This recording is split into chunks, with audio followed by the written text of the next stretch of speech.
माघ महात्म के चौथे अध्याय में आज आप जानेंगे यमलोक से लौटी हुई कन्याओं के द्वारा वहाँ की अनुभूति का वर्णन, यमलोक की यातनाओं का वर्णन। राजा दिलीप ने पूछा, मुनि, यमलोक से लौटकर आई हुई उन साध्वी कन्याओं ने अपनी माताओं और बंधुओं से वहाँ का वृत्तांत कैसे बतलाया?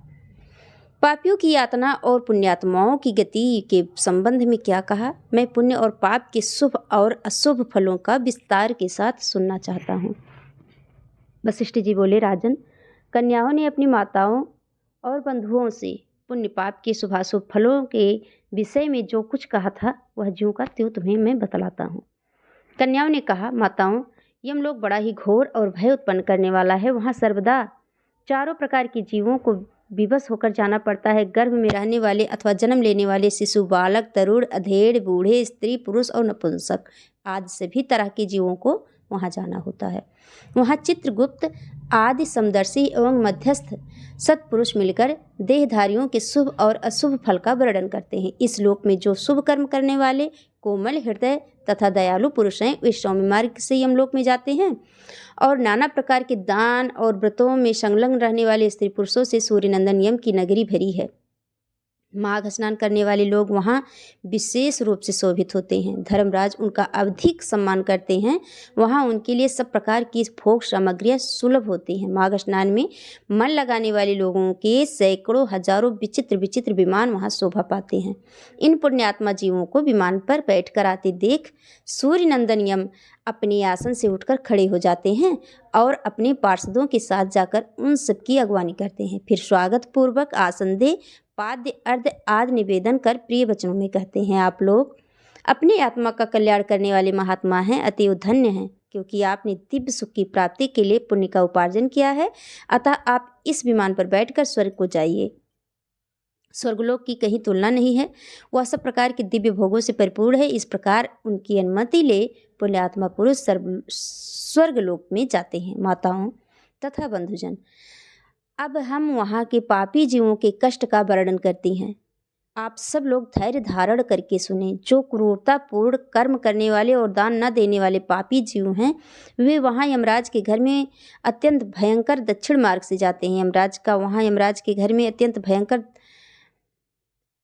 नगर अनेक रूपों में स्थित है। उसका विस्तार चारों ओर 86,000 योजन समझना चाहिए। पुण्य कर्म करने वाले पुरुषों को वह बहुत निकट सा जान पड़ता है, किंतु भयंकर मार्ग से जाने वाले पापी जीवों के लिए वह अत्यंत क्रूर है। वह मार्ग कहीं तो तीखे कांटों से भरा होता है और कहीं रेत एवं कंकड़ों से, कहीं पत्थरों के ऐसे टुकड़े बिछे होते हैं जिनका किनारा छुरों की धार के समान तीखा होता है। कहीं बहुत दूर तक कीचड़ ही कीचड़ भरी रहती है। कहीं घातक अंकुर उगे होते हैं और कहीं कहीं लोहे के सुई के समान नुकीले कुशों से सारा मार्ग ढका होता है। इतना ही नहीं, कहीं कहीं बीच रास्ते में वृक्षों से भरे हुए पर्वत होते हैं जो किनारों पर भारी जल प्रताप के कारण अत्यंत दुर्गम जान पड़ते हैं। कहीं रास्ते पर दहकते हुए अंगारे बिछे रहते हैं। ऐसे मार्ग से पापी जीवों को दुखित होकर जाना पड़ता है। कहीं ऊंचे नीचे गड्ढे, कहीं फिसला देने वाले चिकने ढेले, कहीं खूब तपी हुई बालू और कहीं तीखी कीलों से वह मार्ग व्याप्त रहता है। कहीं कहीं अनेक शाखाओं में फैले हुए सैकड़ों वन और दुखदायी अंधकार हैं जहाँ कोई सहारा देने वाला भी नहीं रहता। कहीं तपे हुए लोहे के कांटेदार वृक्ष, कहीं दावानल, कहीं तपी हुई शिला और कहीं हिम से वह मार्ग आच्छादित रहता है। कहीं ऐसी बालू भरी रहती है जिसमें चलने वाला जीव कंठ तक धंस जाता है और बालू कान के पास तक आ जाती है। कहीं गर्म जल और कहीं कंडों की आग से यमलोक का मार्ग व्याप्त रहता है।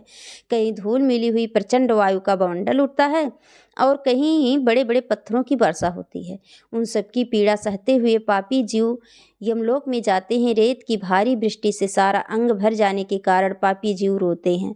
महान मेघों की भयंकर गर्जना से वे बारंबार थर्रा उठते हैं। कहीं तीखे अस्त्र शस्त्रों की वर्षा होती है जिससे उनके सारे शरीर में घाव हो जाते हैं।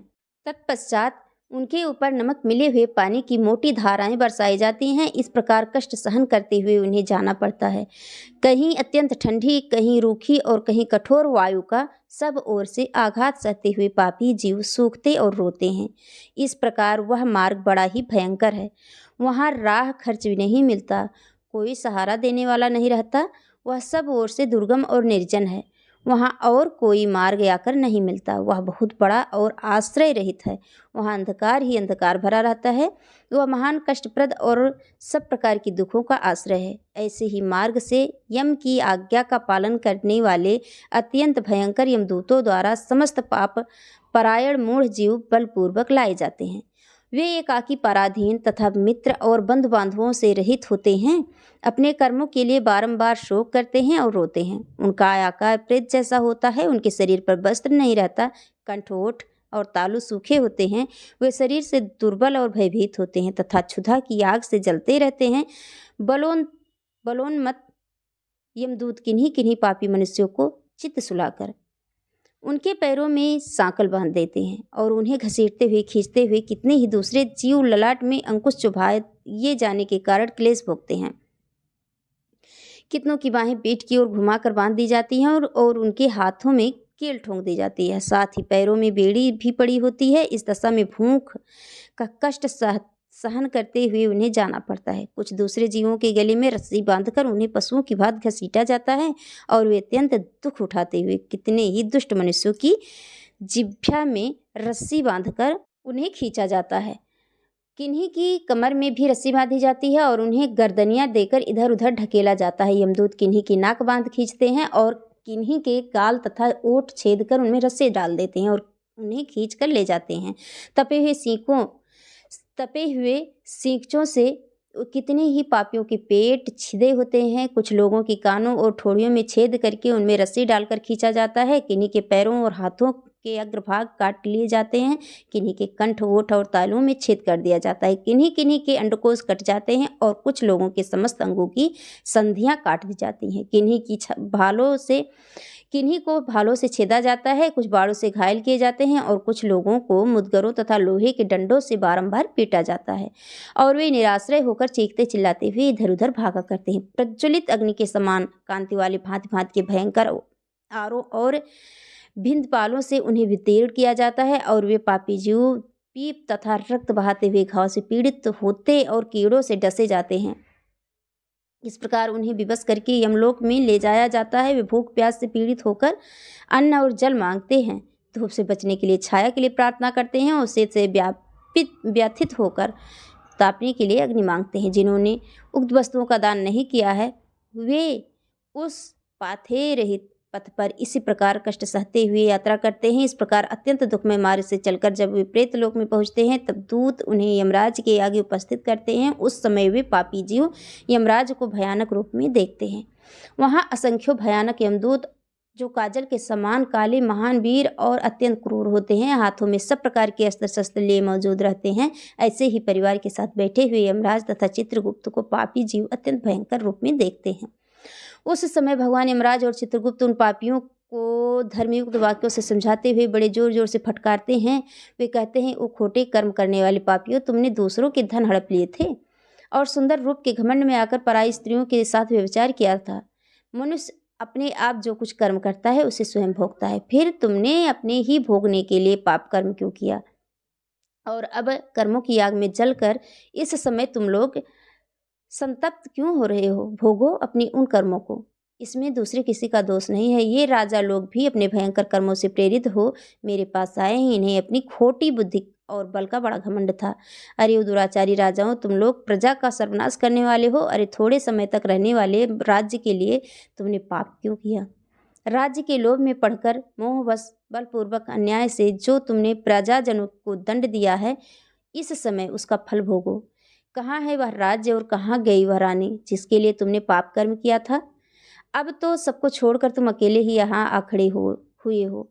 यहाँ वह बल नहीं दिखाई देता जिससे तुमने प्रजाओं का विध्वंस किया। इस समय यमदूतों की मार पड़ने पर कैसा लग रहा है?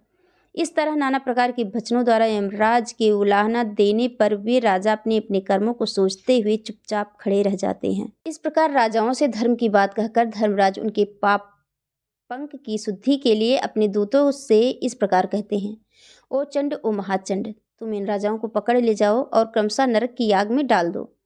इन्हें पापों से शुद्ध करो। तब वे दूत शीघ्र ही उठकर राजाओं के पैर पकड़ लेते हैं और उन्हें बड़े बेग से आकाश में घुमाकर ऊपर फेंकते हैं। तत्पश्चात उन्हें पूरा बल लगाकर तपाई हुई शिला पर बड़े वेग से पटकते हैं, मानो किसी महान वृक्ष पर वज्र से प्रहार करते हों। शिला पर गिरने से उनका शरीर चूर चूर हो जाता है, रक्त के स्रोत बहने लगते हैं और जीव अचेत एवं निश्चेष्ट हो जाता है। तदंतर वायु का स्पर्श होने पर वह धीरे धीरे फिर सांस लेने लगता है। उसके बाद पाप की शुद्धि के लिए उसे नरक में, समुद्र में डाल दिया जाता है। इस पृथ्वी के नीचे नरक की 28 कोटियां हैं। वे 7वें तल के अंत में भयंकर अंधकार के भीतर स्थित हैं। उनमें पहली कोटि का नाम घोरा है, उसके नीचे सुघोरा की स्थिति है, तीसरा अतिघोरा, चौथी महाघोरा और 5वीं कोट घोररूपा है। छठी का नाम तरल तारा है, 7वीं का भयान का, 8वीं का कालरात्रि और 9वीं का भयोत्कटा है। उसके नीचे 10वीं कोटि चंडा है, उसके भी नीचे महाचंडा है, 12वीं का नाम चंड कोलाहला है, उसके बाद प्रचंडा। नरनायिका, कराला, विकराला और वज्रा है। वज्रा की 20वीं संख्या है। इनके सिवा त्रिकोड़ा, पंचकोड़ा, सुदीर्घा, परिवर्तुला, सप्तभौमा, अष्टभौमा, दीप्ता और माया, ये 8 और हैं। इस प्रकार नरक की कुल 28 कोटियां बताई गई हैं। कोटियों में से प्रत्येक के 5-5 नायक हैं। उनके नाम सुनो। उनमें पहला रौरव है, जहाँ देहधारी जीव रोते हैं। दूसरा महारौरव है, जिसकी पीड़ाओं से बड़े बड़े जीव भी रो देते हैं। तीसरा तम, चौथा शीत और 5वां उष्ण है। ये प्रथम कोटि के 5 नायक माने गए हैं, जो में भी अत्यंत दुर्लभ।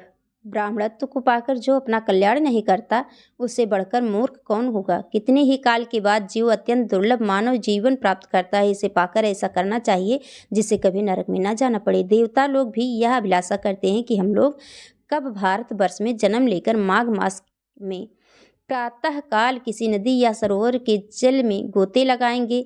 देवता यह गीत गाते हैं कि जो लोग देवत्व के पश्चात स्वर्ग और मोक्ष की प्राप्ति के मार्गभूत भारतवर्ष के भूभाग में मनुष्य जन्म धारण करते हैं, वे धन्य हैं। हम नहीं जानते कि स्वर्ग की प्राप्ति कराने वाले अपने पुण्य कर्म के क्षीण होने पर किस देश में हमें पुनः देह धारण करना होगा। जो भारतवर्ष में जन्म लेकर इस इंद्रियों से युक्त हैं, किसी भी इंद्रिय से हीन नहीं हैं, वे ही मनुष्य धन्य। अतः माताओं, तुम भय मत करो, आदरपूर्वक धर्म का अनुष्ठान करो। जिनके पास दान रूपी राह खर्च होता है, वे यमलोक के मार्ग पर सुख से जाते हैं, अन्यथा उस पाथे रहित पथ पर जीव को क्लेश भोगना पड़ता है। ऐसा जानकर मनुष्य पुण्य करे और पाप छोड़ दे।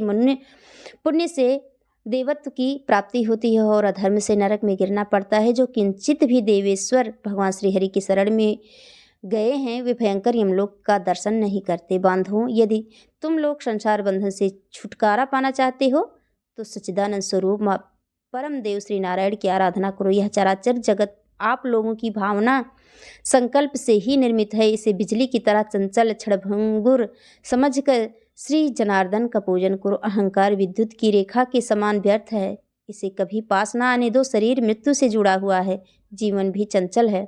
धन, राजा आदि से प्राप्त होने वाली बाधाओं से परिपूर्ण है तथा संपत्तियां क्षणभंगुर है। माताओं, क्या तुम नहीं जानती, आधी आयु तो नींद में चली जाती है, कुछ आयु भोजन आदि में समाप्त हो जाती है, कुछ बालकपन में, कुछ बुढ़ापे में और कुछ विषय भोगों के सेवन में ही बीत जाती है। फिर कितनी आयु लेकर तुम धर्म करोगी। बचपन और बुढ़ापे में तो भगवान के पूजन का अवसर नहीं प्राप्त होता। अतः इसी अवस्था में अहंकार शून्य होकर धर्म करो। संसार रूपी भयंकर गड्ढे में गिरकर नष्ट ना हो जाओ। यह शरीर मृत्यु का घर है तथा आपत्तियों का सर्वश्रेष्ठ स्थान है। इतना ही नहीं, यह रोगों का भी निवास स्थान है और मल आदि से भी अत्यंत दूषित रहता है। माताओं, फिर किस लिए इसे स्थिर समझकर तुम पाप करती हो। यह संसार निसार है और नाना प्रकार की दुखों से भरा है। इस पर विश्वास नहीं करना चाहिए, क्योंकि एक दिन तुम्हारा निश्चय ही नाश होने वाला है। बांधो, तुम सब लोग सुनो, हम बिल्कुल सच्ची बात बता रही हैं। शरीर का नाश बिल्कुल निकट है, अतः श्री जनार्दन का पूजन अवश्य करना चाहिए। सदा ही श्री विष्णु की आराधना करते रहो। यह मानव जीवन अत्यंत दुर्लभ है। बंधुओं, स्थावर आदि योनियों में अरबों खरबों पार भटकने के बाद किसी तरह मनुष्य का शरीर प्राप्त होता है। मनुष्य होने पर भी देवताओं के पूजन और दान में मन लगना तो और भी कठिन है। माताओं, योग बुद्धि सबसे दुर्लभ है। जो दुर्लभ मनुष्य पर शरीर को पाकर सदा ही श्री हरि का पूजन नहीं करता, वह आप ही अपना विनाश कर लेता है। उससे बढ़कर मूर्ख कौन है। तुम लोग दंभ का आचरण छोड़कर चक्र सुदर्शनधारी भगवान विष्णु की पूजा करो। हम लोग बारंबार भुजाएं उठाकर तुम्हारे हित की बात करती हैं। सर्वथा भक्तिपूर्वक भगवान विष्णु का पूजन करना चाहिए और मनुष्यों के साथ ईर्ष्या का भाव छोड़ देना चाहिए। सबके धारण करने वाले जगदीश्वर भगवान अच्युत की आराधना किए बिना संसार सागर में डूबे हुए तुम सब लोग कैसे पार पाओगी माताओं? अधिक कहने की बात क्या आवश्यकता है। हमारी यह बात सुनो। जो प्रतिदिन तन्मय होकर भगवान गोविंद के गुणों का गान करता है तथा नामों का संकीर्तन करते सुनते हैं, उन्हें वेदों से, तपस्या से, शास्त्रोक्त दक्षिणा वाले यज्ञों से, पुत्र और स्त्रियों से, संसार के कृत्यों से तथा घर खेत और बंधु बांधवों से क्या लेना है। इसलिए तुम लोग भय छोड़कर श्री केशव की आराधना करो, शालिग्राम शिला का निर्मल एवं शुद्ध चरणामृत पियो तथा भगवान विष्णु के दिन एकादशी का उपवास किया करो। जब सूर्य मकर राशि पर स्थित हो उस समय प्रतिदिन प्रातःकाल स्नान करो, साथ ही पति की सेवा में लगी रहो।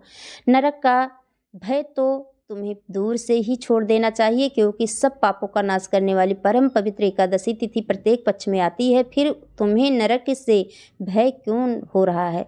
घर से बाहर के जल में स्नान करने से पुण्य प्रदान करने वाला माघ मास भी प्रतिवर्ष आया करता है, फिर तुम्हें नरक से भय क्यों होता है? वशिष्ठ जी कहते हैं, राजन, वे कन्याएं अपनी माताओं से इस प्रकार कहकर पुनः माघ स्नान, उपवास आदि व्रत धर्म तथा दान करने के लिए चली गईं। यह थी माघ महात्म की चौथी अध्याय। और इसी तरह कथाओं को, उपायों को सुनने के लिए आप मेरे चैनल को सब्सक्राइब, वीडियो को लाइक अवश्य करके रखिएगा। फिर मिलेंगे माघ महात्म के 5वें अध्याय में। जय माता दी।